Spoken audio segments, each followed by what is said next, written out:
What is up, guys? Today I'll be talking about the new League of Legends card game called RuneTerra. I know there's already some videos out there explaining how the gameplay works, but I really want you guys to conceptualize and understand what is going on in the screen that I have here, how everything really ties together, and all the different features and options that you have access to while you're playing the game. As a beginner, you should be knowing all this stuff, so if you're a pro or an expert, then hey man, that's good for you, but this is more so for the in-depth analysis so everyone can kind of understand and be on the same page. Before we start, please give this video a thumbs up, like, man, sub, and I'll suck your No, I'm joking. First things first, what is RuneTerra? RuneTerra is the universe that inhabits all of these regions. The regions I'm specifically referring to are the ones in League of Legends, such as the ones which are also decks. Hint, hint, that's how they came up with these regions. Demacia, Fredgelord, Ionia, Noxus, Piltover and Zon, Shadow Isles. There's also about 3 or 4 more, but they're not in here. Hopefully Rito has plans to hook us up with those after. We have Demacia, which are more of the militia type, kind of strong-willed fighters. They're more mid-range tiered, but they have a lot of boosts and power-ups for them. Fredgelords are more of the juggernauts, they'll withstand anything. Ionians are more of the ninja-like people. They basically like to act quick, combo, and just kind of go head on and face you up real quick without you knowing where it's coming from.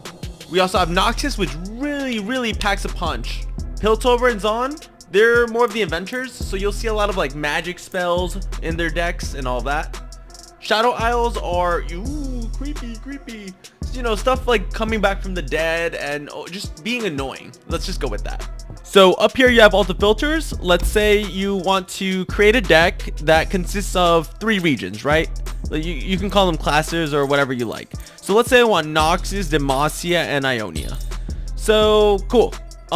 You start with champions. They're basically the League of Legends champions that you would, normally see playing League. They have amazing effects. You always want to play with them. I'm gonna go there and click create a new deck. So I want to have Katarina, who's Noxus. I'm gonna have 2 of her. I'm also gonna add Zed, who's an Ionian. So now I have an Ionian Noxus deck. But let's say I want to add another. Let me add a Fredgelord. This is just filtering it out. Braum, I can't because you can only have a maximum of 2 regions. But you can have a maximum of 6 champions. You just can't mix, or you can have more than 2 regions. So for example, now let's say I want to have downright Darius in my deck. Look at that. There you go. You can have up to 6 champions, but you cannot exceed that two regions or more. So once you have that, now you could just start picking cards and really read their effects and choose what you really want for your deck up until you get to 40. Once you have 40, you'll basically create the deck and you're good to go to start versing other people. But you're probably not at this stage of creating the decks yet. You've probably just done tutorial island and you're just like, hey man, I just got finished. I want to see exactly how to really how everything works. Well, you're basically going to start over here then. In play, you're gonna be doing the tutorials. Automatically you start with the most bottom to the top. Cold Comfort, Light and Shadow, back and forth, best defense, first battle. So it'll automatically, you have to complete those and you'll get experience points. So now what are experience points? Well, once you win a game or lose a game in terms of fighting someone, or even through tutorials, you'll get experience points which affects your rewards. So the rewards that are the 2 main ones you should be concerned about are capsules and chests. So chests or let's start with capsules. Capsules can have any type of cards, right? You can have, for example, a regular capsule containing a common and a rare. That's the lowest possible. It's not that hard. It doesn't cost that much experience points to get it. You should probably get it on your first or second win. But you need more experience points in order to get the crazier loot. Over here you got diamond chest, platinum chest, champion capsule. We're only talking about capsules right now, right? So look, this capsule contains 3 rares, an epic, and a champion card. So it could be like a Garen, 3 epics, and 3 rares. So now chests actually are a little, you could say, better or worse, because chests can contain capsules, but only up to currently regular capsules, and they will contain shards. That's the difference between them. So chests will actually, as you can see, contains a capsule and a large amount of shards. 2 capsules and a huge amount of shards, while the actual capsules will give you like rare cards and like, you know, the actual cards themselves. I would argue that capsules are better, but you end up getting a lot of shards with the chests. There's also something you can get in the capsules called Wildcards. So you see this is a yellow wild card. That means you can get a champion, any champion. You choose whatever you want. One wild card will suffice for it. So let's say I want Darius or I want Draven. You can just basically exchange this for one of him. You can basically exchange him for the champion, which is pretty sick. So here you can see all of the capsules. You have the regular capsules, epic capsules, champion capsules, and wild capsules. So the blue, purple, and yellow and the respective names come with actual cards that you can use, while the wild capsule comes with wild cards that you spend on actual real cards. So those are really better because you get to choose what you want, right? And each specific capsule contains, you know, rares with commons with rares and epics, or common with epic and champion. And the chests over here, they have, as you increment through, you get more shards, you get more rarity of cards, and you can also get regular capsules with your shards. As you can see on the screen, we have all these different chests. It goes from bronze to silver to gold to platinum to diamond. Here you have the recording common cards, rare cards, and shards. So as you can see in this chart, we have bronze chests, silver, gold, platinum, diamond, and each with the recording common cards as well as the rares and shards. So this is always nice to know, so you can set your goals early. So the cool thing about RuneTerra is that if, per se, I get a epic card over here, you won't know really which epic card you're gonna get, right? Right here it says card from Noxus. Well, why are we getting a Noxus card? If you look on the top left over here, you can change regions. For example, if I go try and tackle the Shadow Isles, I haven't started it, 0 to 20 progress, 0% complete. As soon as I start getting experience, it will go towards this. You mostly want to just try aiming one specific region because they'll give you more and more cards and, you know, more shards, which then you'll be able to, with shards, if I didn't explain that, you can create cards with that as well. So now that you know basically how to create a deck, the maximum amount of cards you can have, what champions are, I'm actually going to show you a quick trial of one of my decks versus someone in, you know, in actual gameplay. So I'm actually going to use the my late game deck that I created. You can go through normal or competitive mode. So I have the big fat portal with the hammer at the beginning of the queue. So you can see the two champions that I have are Thresh and Tryndamere, and he has Elise and Darius. Regions are explained down here. I have Fredgelord and Shadow Isles. He has Noxus and Shadow Isles. So at the beginning phase, you have the Mulligan stage, where you have to follow the mana curve basically. So everyone starts at 1 mana, right? You're gonna incrementally go up to 2 and to 3. So after we both end, it goes to 2. After we both end, it goes to 3. So you want to realistically start with very low cost manas and then work your way up. Just get magically, you want the next card you will be drawing to be higher. So I'm just gonna take these two ones, right? These are kind of big for me. I'm looking for a 3 and a 4, and no. That's even worse, but whatever. I have to just hope for the heart of the cards and pretend I'm Yugimoto.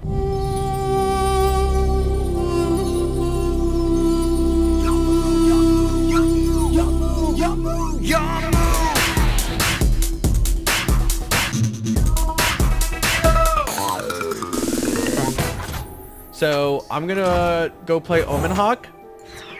As you see, he has the sword.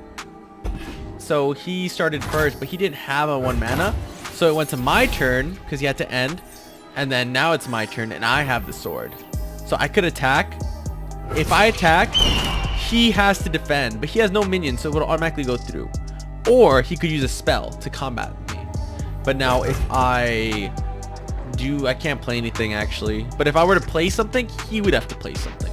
That's just how it works. So you can either go into like the standby phase, which would be playing something, or you can go into the combat stage. If you're in the combat stage, they are 100% forced to defend, either via using their minion on the field or using an actual spell that they have. Like, look, he's using a spell as I'm attacking. You can see it's a fast spell, so it deals 1 and it summons a spider for him. But it's a fast spell, meaning you can use it within a fighting phase. I could as well use a burst. So burst, what it is instead of giving me the liberty to fight back, as you saw there was a pause before he used it, it's because he has fast and you can chain it. You can keep chaining fasts. Same with slows. Bursts are instantly. The person doesn't get a chance, the other opponent doesn't get a chance to actually like do something about it. So if I play this, it will automatically activate. So now I'm just gonna end my turn.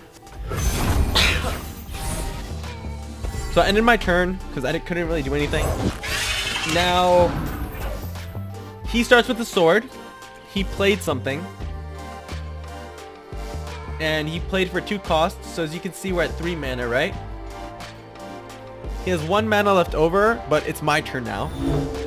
So I'm not forced to defend. He did not attack me, so I have to go into standby and also play something. So I'm gonna play, I have 3 mana. I'm gonna play just this Undying. He has green here, attack and health, because he has an Omen Hawk. +1/+1, which I played earlier. If you want to see the history behind what happened, go all the way here. Round 1, round 2, round 3. So it's really nice. Like I played him. Round 2, he used that on me, summoned a spider. Round 3, summoned that, and then I summoned this. So now I always have to end your turn, right? So end it. I can't block. These are called effects. There's so many different abilities. This is just one where I can't block. It sucks, but he's got a pretty good effect over here. These are effects and those are abilities. So I can use this to basically kill his.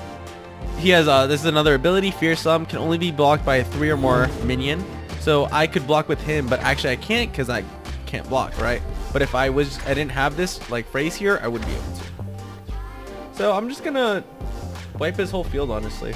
Actually, there's no need. I'm gonna wait. I'm just gonna attack, right? I didn't do my standby. I didn't use anything. So that means he's forced into the defense stage. 100% forced. He chose to not defend. He chose not to defend, so it automatically went directly to his Nexus. The goal is you want to hit zeros on these. You want his to hit 0, or he wants mine to hit 0, and then you win. So it's his turn. He played this 3 mana. It does what, gives him 1+, and I lose 1 minus health damage. And he played something, so now it's my turn. All right, what do you want me to do? Let's see. I'm gonna just drain. I'm honestly just gonna drain over here. And as you can see, there's this thing called a spell mana. So I have 5, but here you have 4, and you have 2. That's 6. So it's taken out from that spell mana. The reason you can get spell mana is, for example, let's say you have a total of 3. Look, it's used up. Let's say I have a total of 1 mana, right? I end my turn. That is automatically going to be deposited into the spell mana queue right here. So it's kind of like helpful, so you can save up to use like a high mana, high spell, like that's maybe 9 cost.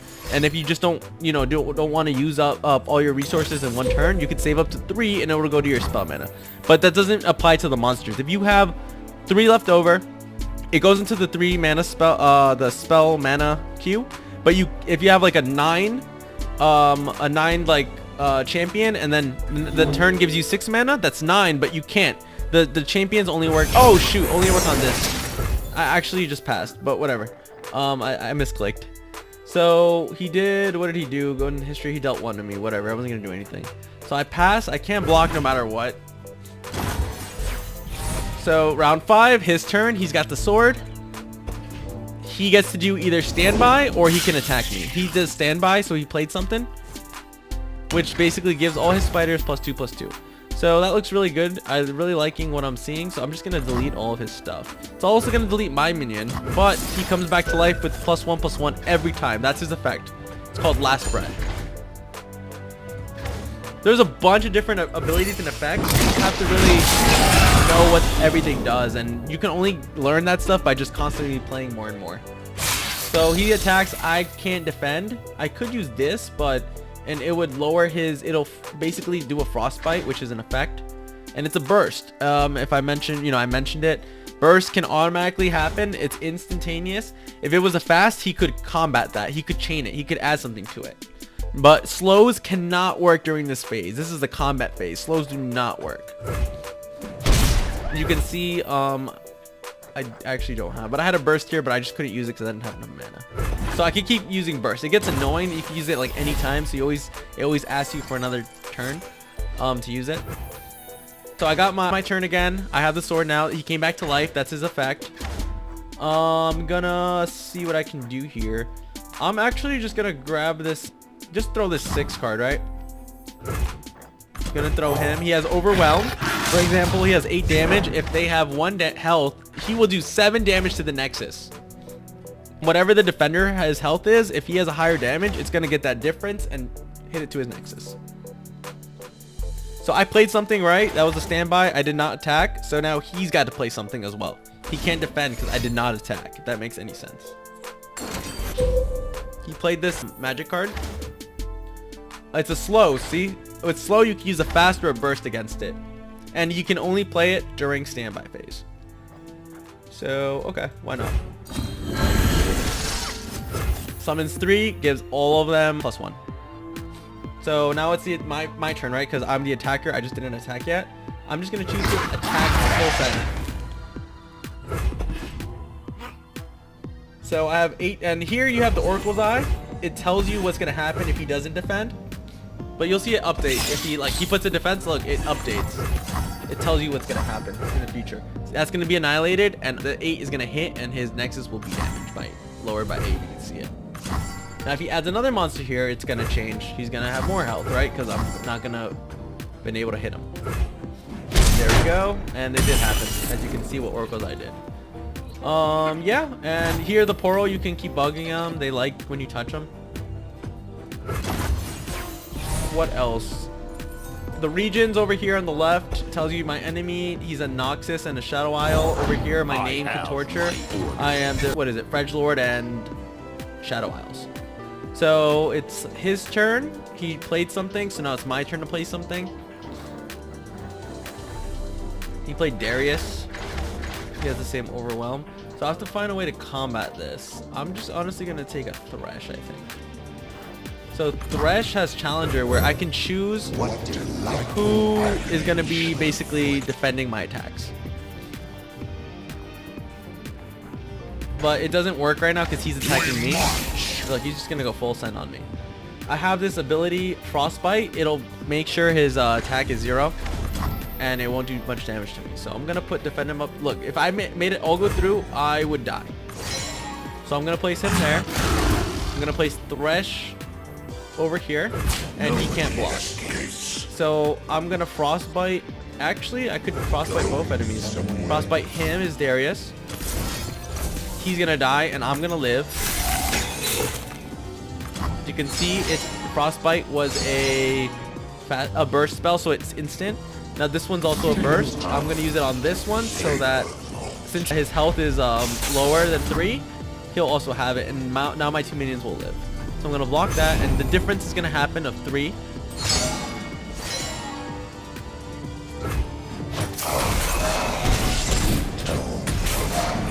Sorry, it's not gonna happen because I was defending. It only happens when you're offending, when you're the attacker. If I can learn how to actually read, that would help.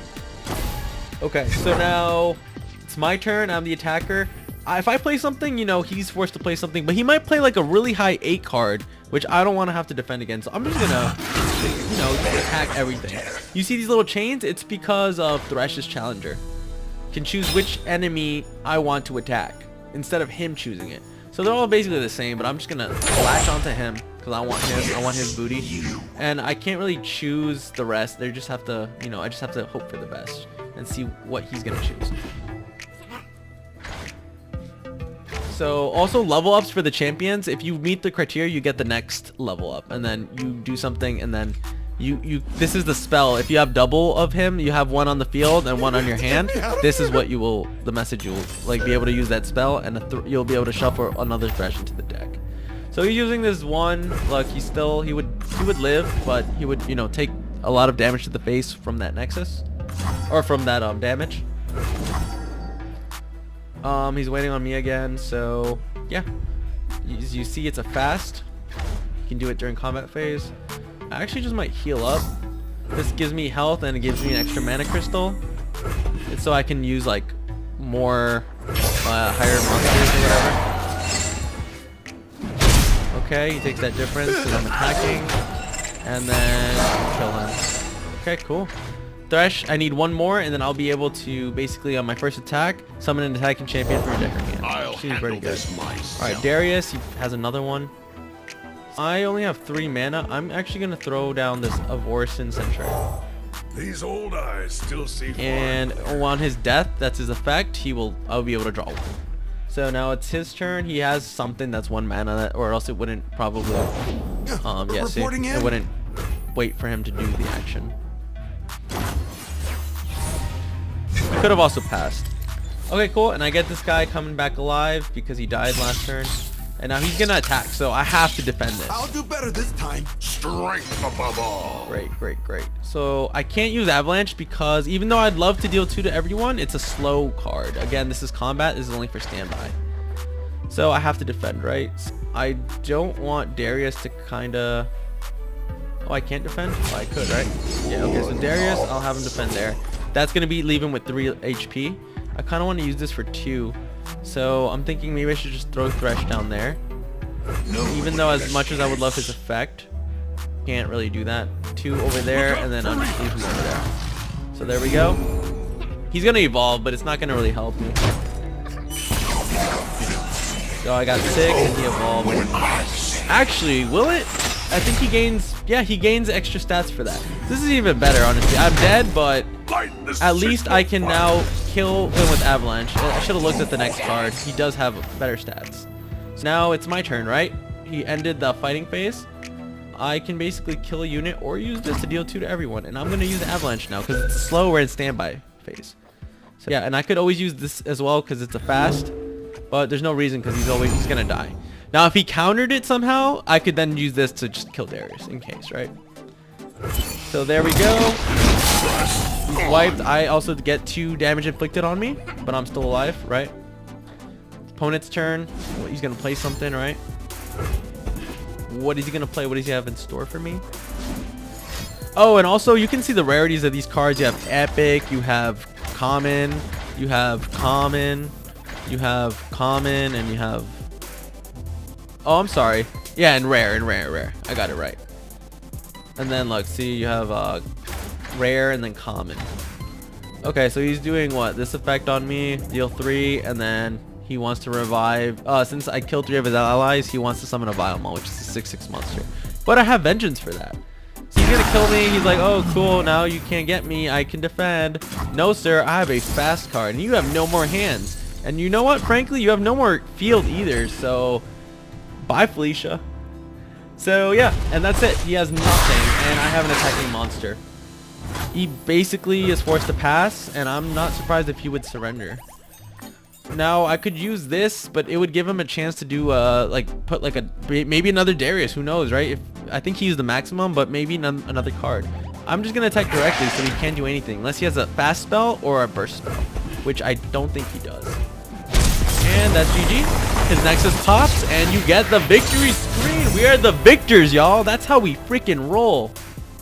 You get the victory. You get your experience. Over here, I got 50 experience. It goes towards the capsules and the chests, and as well as your vault. So if you were to, you know, hit this goal, you get to level 11. I could then go to my rewards and basically open this pack up, and I'd get a random epic card from Noxus. Now, some of you are like, okay, cool tips, but what about the weekly vault? So you go to the weekly vault, so you can see it unlocks on Tuesday, which is what, like in 2 days. You really want to ensure that you get the maximum amount of this, which is, for this case, it's 4,000. Then you'll get all of them diamond chests. So that's really what you want to aim for. As long as that's what the experience goes in for as well. This is a good way to get a lot of cards, a lot of shards, so you can craft cards. And it's probably the best way to, in general, just make sure you have a good deck. But you always want to aim to keep playing to get your vault stacked up. And it experience points will eventually, get you to better rewards. And then eventually you'll get all of them at the diamond chest. Here's another chart where it'll show you from level 1 to 13. As you can see, the experience, it goes up, increases periodically as you get closer to the goal of 13.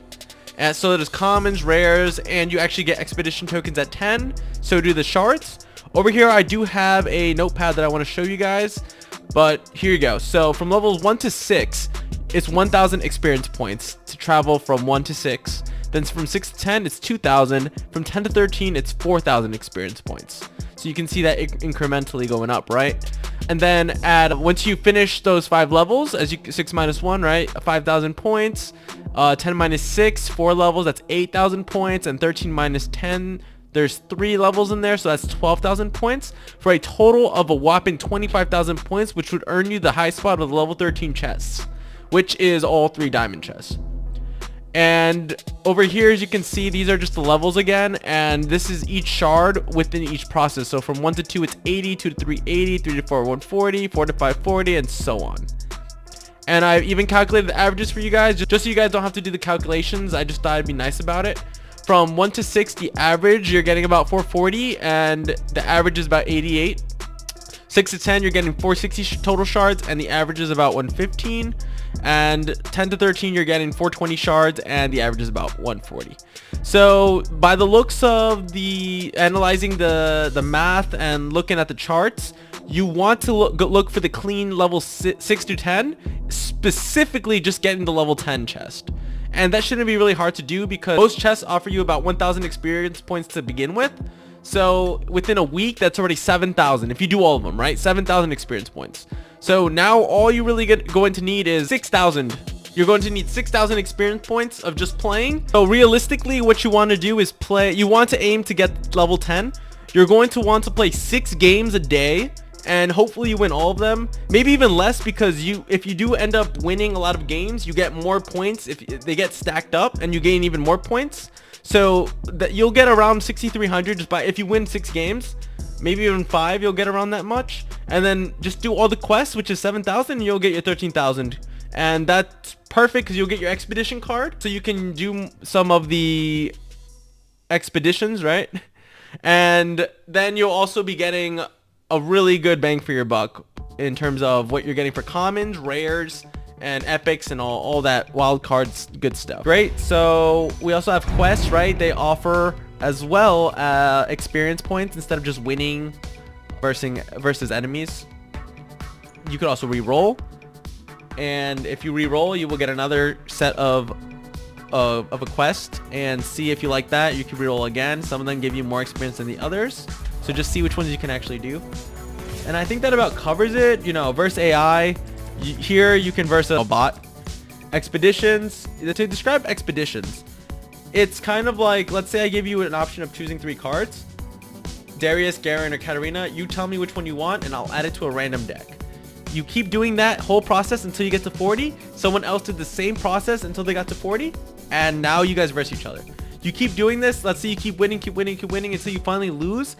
I'm not really too sure if you have to lose 3 times or 1 time, but once that ends, you get a reward for how many wins you got.